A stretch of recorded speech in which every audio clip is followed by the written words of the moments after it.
하겠습니다. 마태복음 5장 1절에서 12절 말씀입니다. 다 외우신 분들은 암송하셔도 됩니다. 자, 한 절씩 교독하겠습니다. 예수께서 무리를 보시고 산에 올라가 앉으시니 제자들이 나아온지라. 심령이 가난한 자는 복이 있나니 천국이 그들의 것이며, 온유한 자는 복이 있나니 그들이 땅을 기업으로 받을 것이며,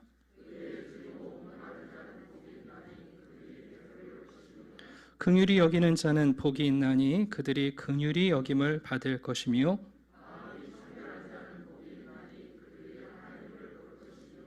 화평하게 하는 자는 복이 있나니 그들이 하나님의 아들이라 일컬음을 받을 것이며,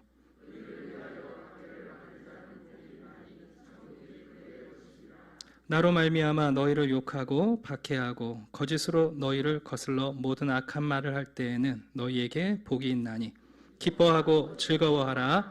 하늘에서 너희의 상이 큼이라.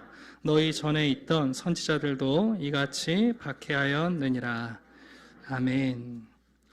우리는 예수님께서 선포하신 하나님 나라 백성들의 8가지 복을 살펴보고 있습니다. 지금까지 살펴본 4가지의 복은 하나님 앞에서 우리의 상태를 발견하는 복입니다. 하나님 앞에서 우리가 얼마나 가난한 자임을 깨닫는 것, 그게 여러분 복입니다.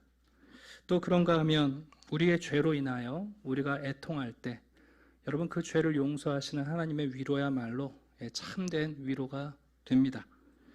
또 하나님께 잘 길들여져서 그분이 가자 할 때 가고 멈추라 할 때 멈출 수 있는 온유한 심령이 된 사람들은 두말할 것 없이 여러분 하나님이 주시는 모든 선물을 받아 누릴 수 있습니다.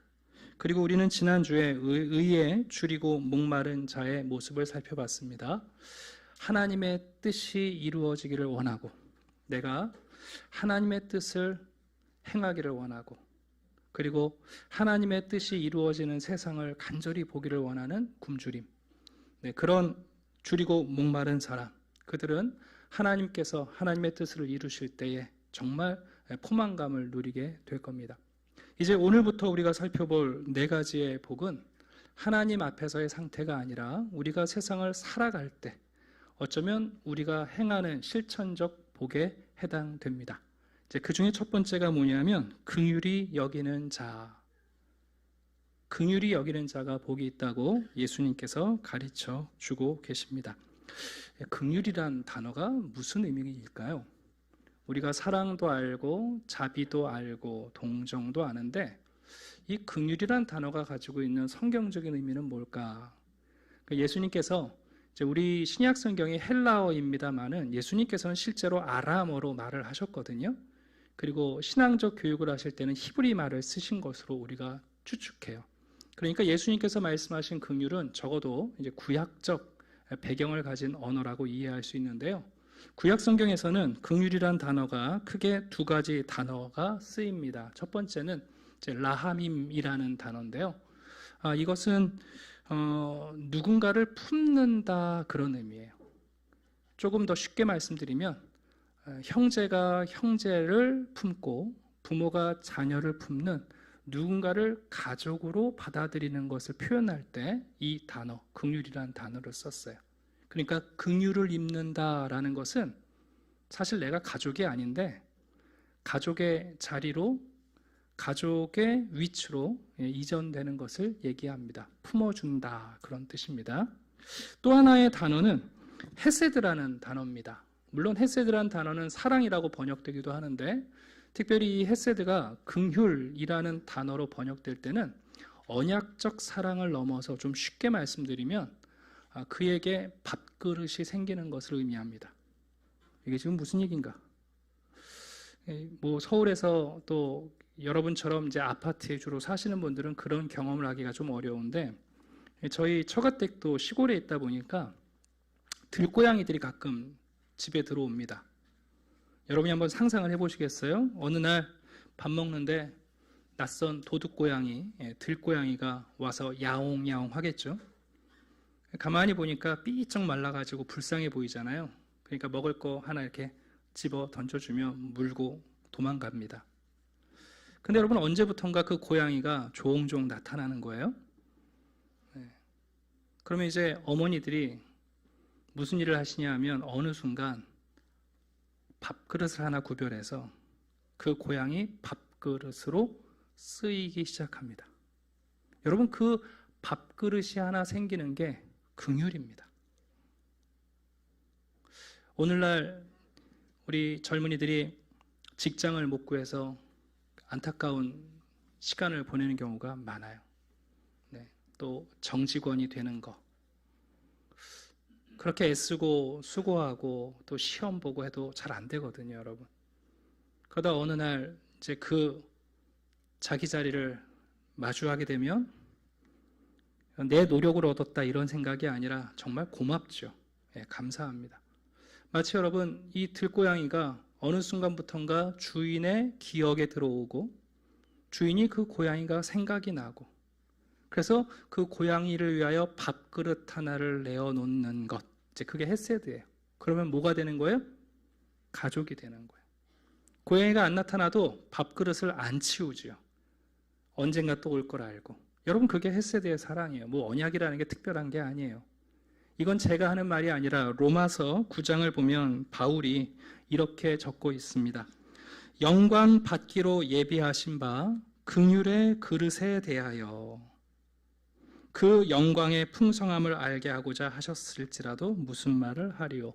긍휼의 그릇.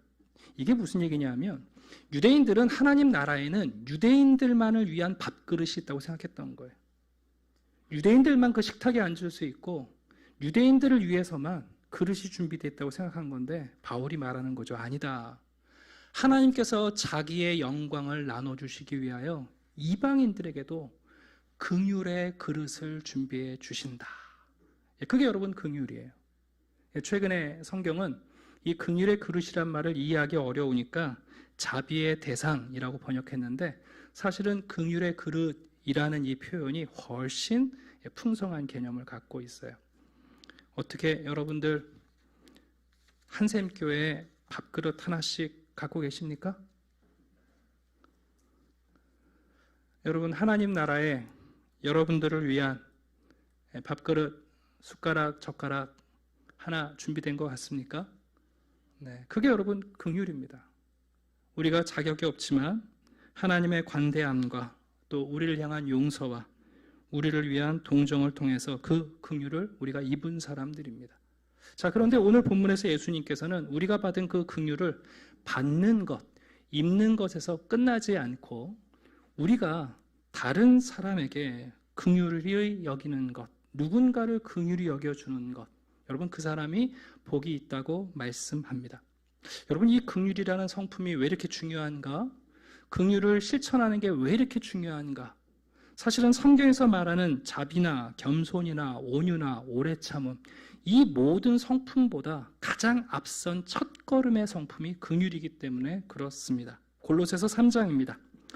너희는 하나님이 택하사 거룩하고 사랑받는 자처럼 먼저 긍휼과 자비와 겸손과 온유와 오래 참음을 옷 입고 누구에게 불만이 있거든 서로 용납하며 피차 용서하되 주께서 너희를 용서하신 것 같이 너희도 그리하라. 여러분, 신앙에서 사랑하고 용서한다는 게 얼마나 어렵습니까? 그런데 사랑과 용서를 실천하려면 제일 먼저 필요한 게 뭐라고요? 이 긍휼이에요. 네. 그 사람이 나의 기억 속에 들어오고 그 사람이 생각나고 그 사람을 기다리게 되고 그 사람을 찾아가게 되고, 여러분, 이 과정이, 이 긍휼의 마음이 없으면 사랑과 용서는 시작되지 않습니다.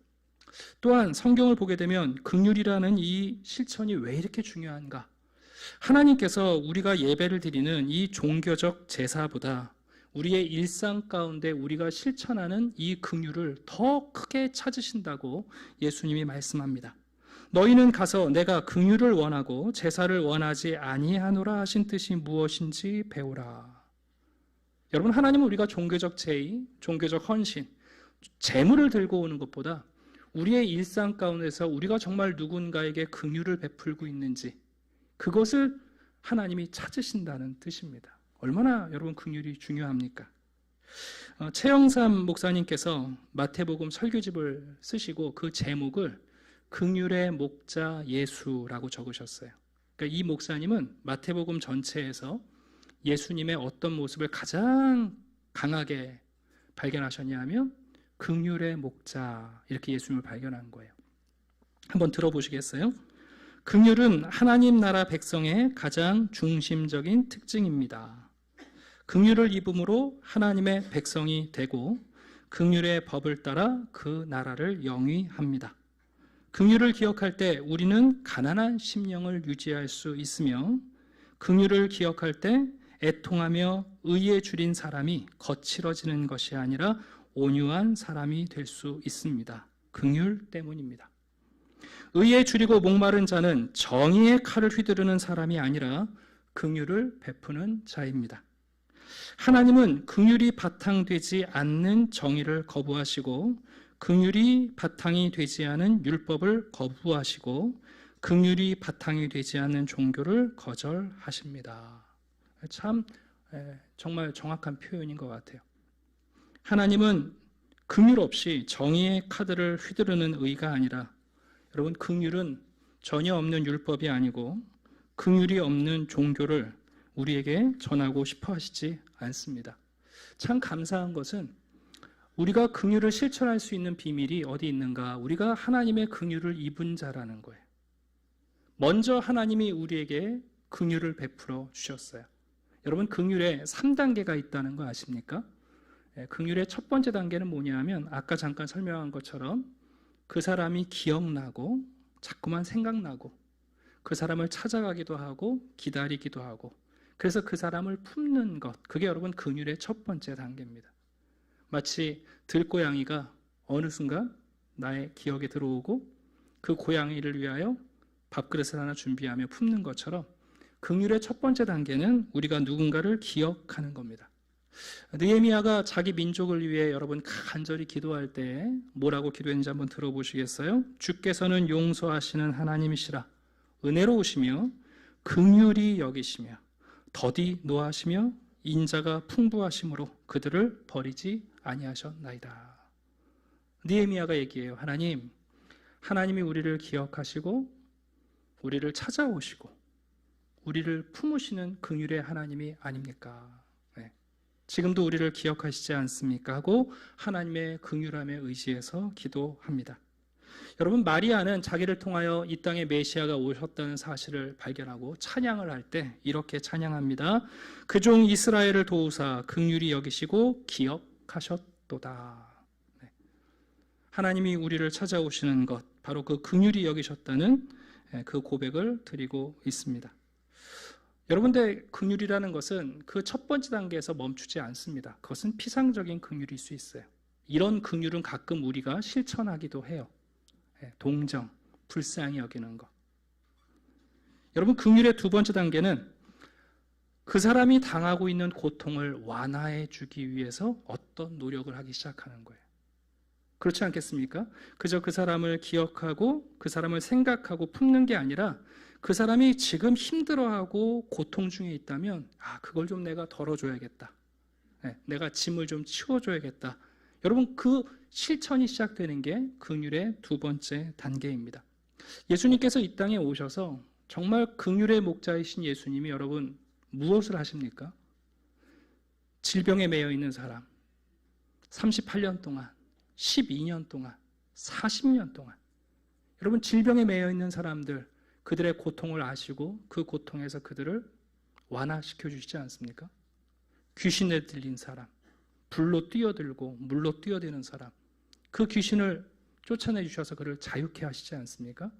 여러분 예수님은 단순히 병만 고치시고 자유케 하시고 우리를 용서하시는 게 아니라 당시 사람들에게 있어서 가장 사람들을 고통스럽게 했던 것이 두 가지예요. 하나는 뭐냐 하면 로마의 식민지로서 권력의 압제 가운데 눌려서 살아가는 식민지 백성들의 모습을 보는 거죠. 세금은 두말할 것 없고 무거운 노동으로 여러분 자신의 인생을 허비해야 하는 사람들. 그런가 하면 이 권력의 짐보다 더 무거운 것이 뭐냐면 종교적인 짐이에요. 바리새인과 사두개인들이 그 어려운 사람들에게 또 짐을 지우는 거 아니에요? 율법을 지켜야 한다. 예. 그런가 하면 여러분 재물 갖고 와야 된다. 예수님께서 마태복음 11장에서 수고하고 무거운 짐진 자들아 다 내게로 오라 내가 너희를 쉬게 하리라 라고 말씀할 때 그 수고하고 무거운 짐은 경제적인 짐을 얘기하는 게 아니에요. 본문을 꼼꼼히 읽어보시면 바로 무거운 종교적 짐에 매여 있는 그 백성들을 불쌍히 여기시는 거예요. 바리새인과 사두개인들이 양극단에서 여러분 백성들을 정말 무겁게 만드는 그것, 그 고통을 완화해 주시는 예수님의 긍휼을 베풀어 주십니다. 근데 여러분 긍휼에는 세 번째 단계가 있습니다. 긍휼의 첫 번째 단계가 기억하고 생각하고 찾아가고 기다리고 품는 거라면 두 번째 단계가 그 사람이 겪고 있는 고통을 좀 완화시켜 주기 위해서 내가 무언가를 하는 거라면 긍휼의 마지막 단계는 바로 그를 묻고 있고 그를 괴롭히는 악을 제거하는 겁니다.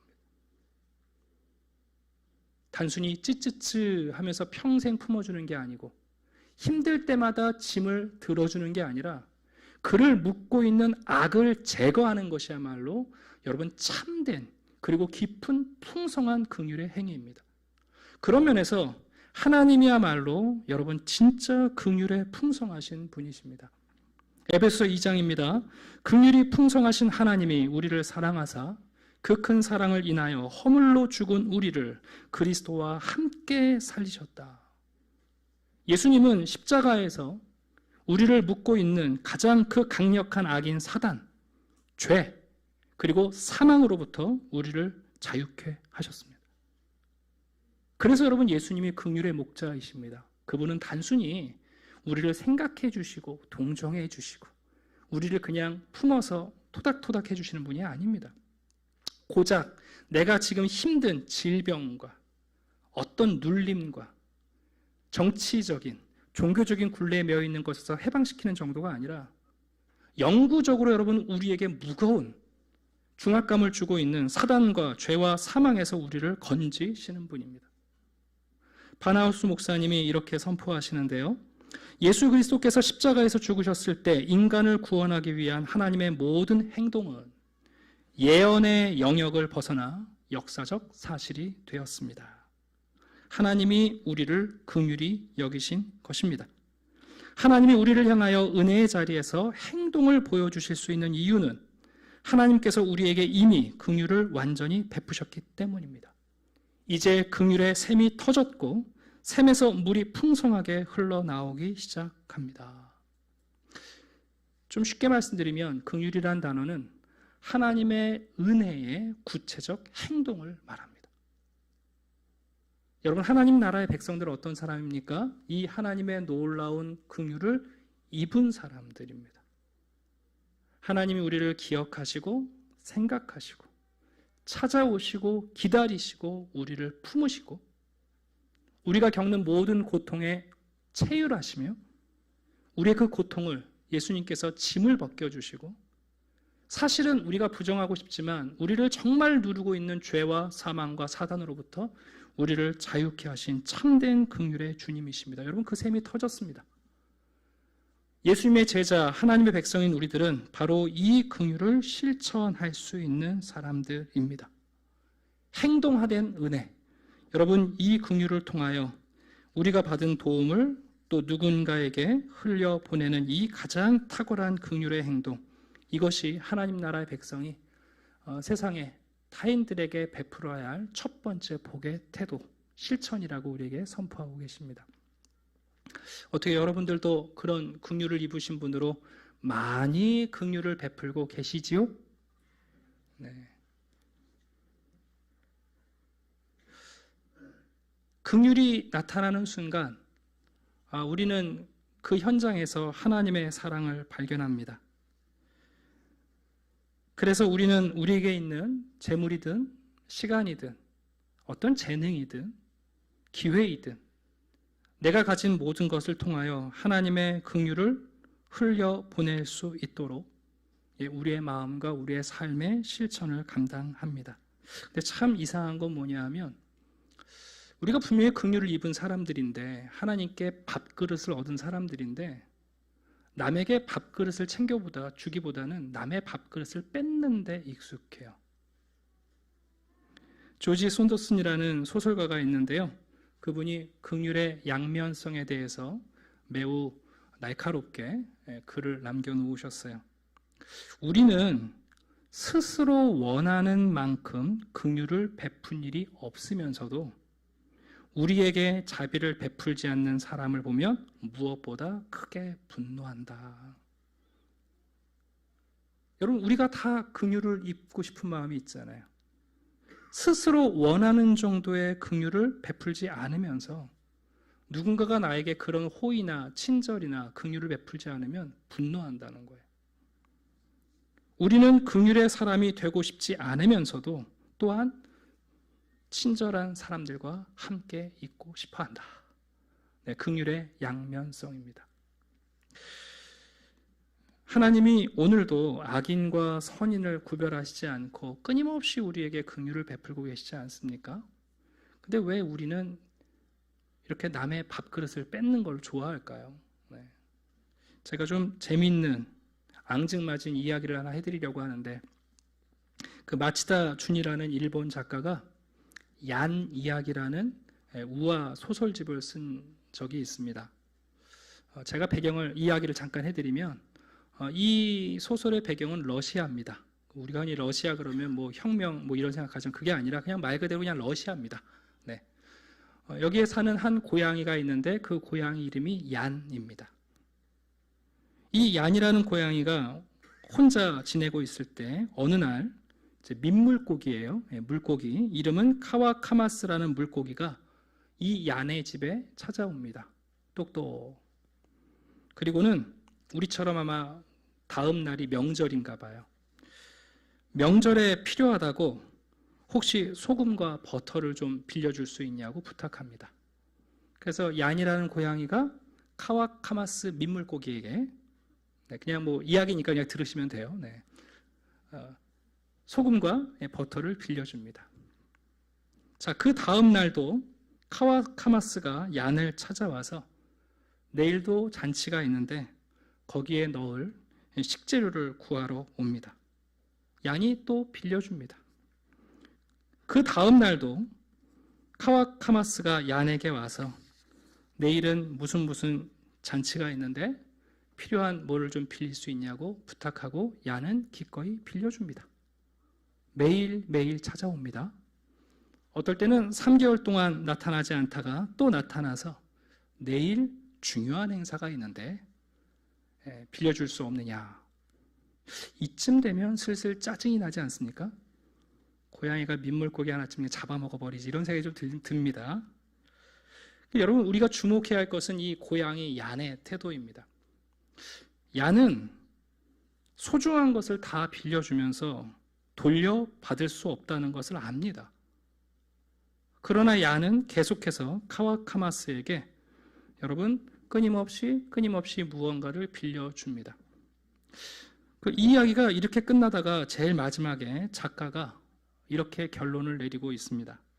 만일 그대가 카와카마스는 늘 꾸기만 하고 꾸어간 것들을 갚을 줄 몰라 교활하다고 여긴다면 그것은 그대가 조금 지쳐 있다는 증거다. 저도 그런 생각을 합니다. 우리가 분명히 풍성한 하나님의 긍휼을 입고 하나님의 자녀가 되고 그분 때문에 우리의 짐을 다 내려놓고 우리가 큰 은혜를 입은 사람들인데 하나님 나라의 식탁에 여러분 우리의 VIP 지정석을 가진 사람들 아닙니까? 그런데 여러분 왜 우리가 이렇게 긍휼을 베푸는 게 어려운가? 오늘날 성도들도 좀 지쳐 있으신 것 같아요. 잠언에 보면 그런 말씀이 있거든요. 거머리에게는 딸 셋이 있는데 다고 한다. 거머리.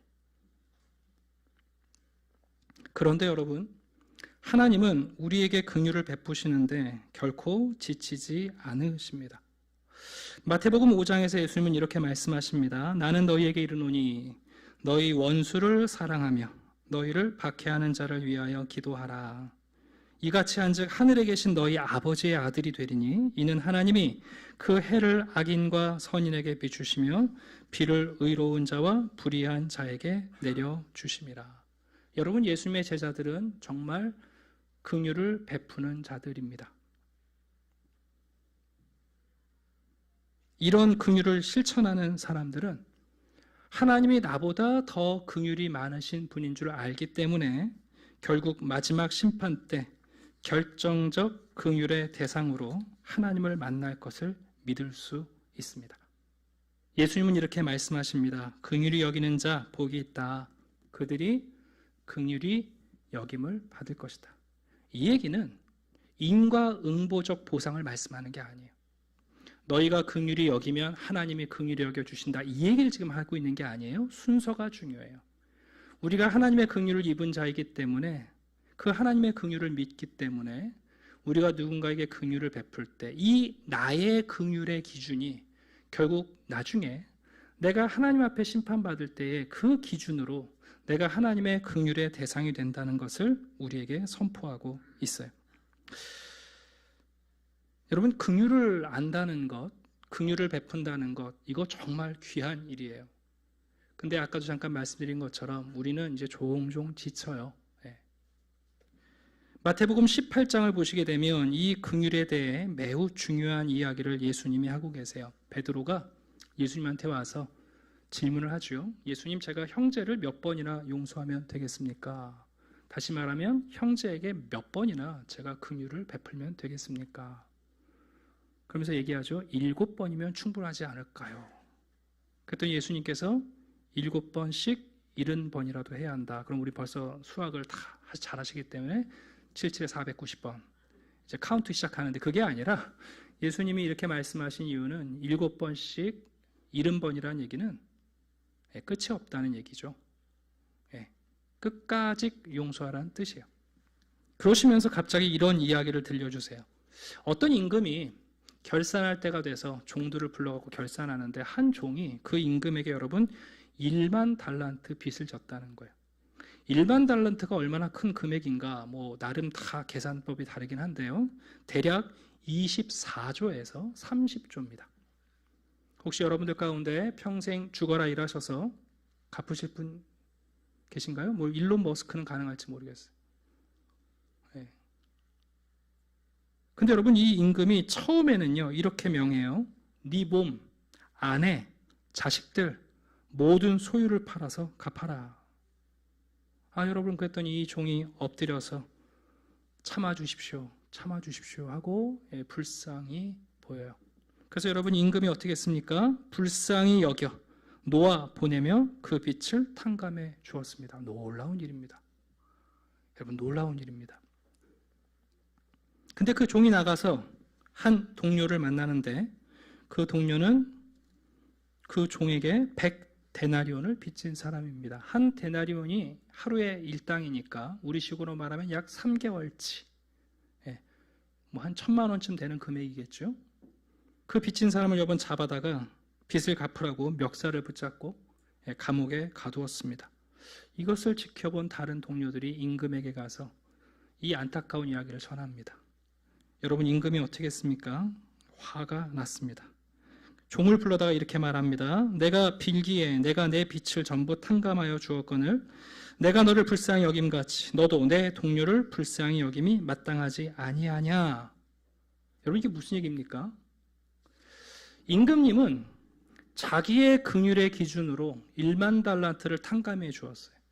그런데 이 사람은 여러분 자기 기준이 뭐냐 하면 100데나리온 빚진 사람 여러분 감옥에 가둬야 되는 거거든요. 그러니까 이 임금이 말하는 거예요. 나의 기준이 아니라 너의 기준으로, 그럼 너 빚 다 갚을 때까지 너도 감옥에 갇혀라 했다는 이야기죠. 여러분, 예수님께서 우리에게 인과응보적 긍휼을 말씀하시지 않습니다. 우리는 이미 하나님의 긍휼을 아는 사람들이기 때문에 여러분, 그 긍휼을 아는 자로서 하나님의 긍휼을 지속적으로 실천하는 사람들입니다. 만약 우리가 다른 이에게 긍휼을 베풀지 않는다면 우리는 하나님이 내게 베푸신 긍휼의 가치를 잘 모르는 사람일 가능성이 높아요. 그렇지 않겠습니까, 여러분? 하나님이 나에게 베푸신 긍휼이 얼마나 큰 것인지 안다면, 여러분, 그 하나님의 가정에 내 식탁의 자리가 생겼다면 우리 집안에 누군가를 위하여 밥그릇 하나를 준비하는 일이 왜 그렇게 어렵겠습니까? 말씀을 마치려고 합니다. 여러분, 디모데후서 1장을 보면 긍휼에 대해 매우 중요한 한 장면이 담겨 있습니다. 우리 한번 같이 찾아볼까요? 신약성경 디모데후서 1장입니다.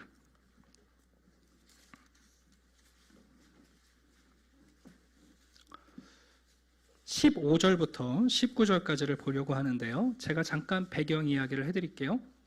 디모데후서는 사도 바울의 마지막 서신입니다. 사실은 순교하기 전에 쓰여진 편지일 것으로 알려져 있는데, 바울이 이 디모데후서를 쓸 때쯤 어떤 상황이 있었냐 하면, 바울이 개척했던 많은 교회들이 바울을 지원하는 것을 멈춰요. 그리고 바울에 대한 존경이나 바울에 대한 리더십을 부정하는 일들이 많았어요. 어떻게 보면 바울이 노년에 자기가 개척한 교회에게 버림을 받아요. 왜 그럴 수 있는지 이해는 가요. 여러분, 바울이 얼마나 무대뽀로 선교합니까? 그러니까 많은 교회들이 바울을 열심히 지원하다가 또 지원하다가 지치기도 했겠죠. 바울도 그걸 알아요. 15절입니다. 아시아에 있는 모든 사람이 나를 버린 이 일을 내가 아나니. 우리가 사도행전 강의 때 봤잖아요. 소아시아 지역에 많은 교회들을 개척했지 않습니까? 근데 그 많은 교회들이 바울을 버렸어요. 그 중에는 믿었던 부겔로와 헤모게네도 있느니라. 이 두 사람도 결국은 나를 더 이상 돌아보지 않고 있다 하는 거예요. 자, 그런데 그 다음에 반전이에요. 원하건대 주께서 오네시보로의 집에 긍휼을 베푸시옵소서. 여기서 멈추지 않고요. 18절 가로를 보시면 원하건대 주께서 그로 하여금 그날의 주의 긍휼을 입게 하여 주옵소서. 놀랍지 않습니까, 여러분? 이 오네시보로는 지금 이 순간까지 바울에게 긍휼을 베풀고 있는 사람이에요. 이 가정은 지금까지 지치지 않고 바울을 위하여 여러분 긍휼을 베풀고 있는 사람이에요. 오네시보로가 무슨 일을 하고 있는가? 바울이 얘기합니다. 그가 자주 나를 격려해 주었고 내가 사슬에 매인 것을 부끄러워하지 않았고 로마에 있을 때 나를 부지런히 찾아와 만나 주었고. 여러분, 바울에게만 긍휼을 베푼 게 아니에요. 18절 마지막을 보시면 에베소에서 많은 사람들에게 많은 봉사한 것을 디모데 너도 알지 않느냐. 그래서 나는 오네시보를 위하여 하나님께 기도할 때마다 하나님, 그가 나에게 베푼 이 긍휼을 그에게 적용하여 그를 긍휼히 여겨달라고 기도하고 있다는 거예요. 참 귀한 본문이죠. 어떻게 보면 바울이 끊임없이 빌리로 오는 카와 카마스이고 오네시보로는 끊임없이 자기의 소중한 것을 내어주는 고양이 얀입니다. 오늘 이 긍휼에 대한 말씀을 전하면서 여러분, 이 긍휼에 대한 말씀은 믿는 것이 아니고 고개를 끄덕이며 동의하시는 것이 아니에요. 긍휼이라는 것은 긍휼한 것 같은 인상을 남기는 것이 아니라 긍휼은 반드시 실천할 수밖에 없는 성품이에요. 내가 긍휼이 많은 것처럼 인상을 주고 동의하고 긍휼을 여러분 칭찬하는 것이 아니라 이 긍휼을 여러분 실천하는 일은 구체적인 하나님 나라의 백성의 여러분 첫 번째 덕목이기도 합니다. 의에 줄이고 목마른 사람은 여러분 이 긍휼을 베푸는 일을 멈추지 않을 거예요. 혹시 여러분들 가운데 지치신 분들이 계신다면, 지칠 수 있죠. 우리가 하나님이 아니니까. 그러나 하나님은 여러분 의인에게도 밥그릇을 준비하시고 악인에게도 밥그릇을 준비하세요. 저희 아내가 가끔 시골집에 가면 다른 들고양이들이 오면 쫓아내거든요. 우리 고양이 밥 먹을 거 뺏길까 봐. 근데 여러분, 하나님은 도둑고양이에게도 밥그릇을 준비하시고 그리고 여러분 삐쩍 마른 고양이도 못생긴 고양이에게도 밥그릇을 준비하시는 긍휼의 하나님이십니다. 여러분의 긍휼이 더 깊어지기를 기대합니다. 네, 누군가를 기억하고 생각하고 기다려주고 찾아가고 품어주는 일 잘하시는 겁니다. 그러나 할 수 있다면 그가 당하고 있는 고통을, 그 짐을 조금 덜어주는 일, 함께 져주는 일, 여러분 귀한 일입니다. 그러나 진짜 중요한 것은 여러분 우리를 묶고 있는, 영원히 우리를 여러분 자유케 할 수 없는 죄와 사망과 사단의 영향에서 우리를 자유케 하신 그리스도의 긍휼, 여러분 이 긍휼을 여러분이 누리시고 계시니 이 긍휼을 전하시고 또 긍휼을 베푸심으로 그 마지막에 우리 주님이 우리를 긍휼히 여겨주시는 그 긍휼의 증거들을 만나게 되시기를 주님의 이름으로 축원합니다. 기도하겠습니다. 아버지 하나님 감사합니다. 오늘도 우리를 사랑하여 주시니 감사합니다. 한 주간 동안 우리를 생각해 주시고 기다려 주시고 찾아와 주시고 우리를 품어 주셨습니다. 우리가 무거운 짐과 또 문제 앞에서 당황하고 눈물 흘리고 주저앉아 있을 때 주님은 우리의 짐을 벗기시고 우리를 자유케 하시며 헛된 세상이 우리에게 주어진 무거운 짐들을 내려놓을 수 있도록 해 주셨습니다.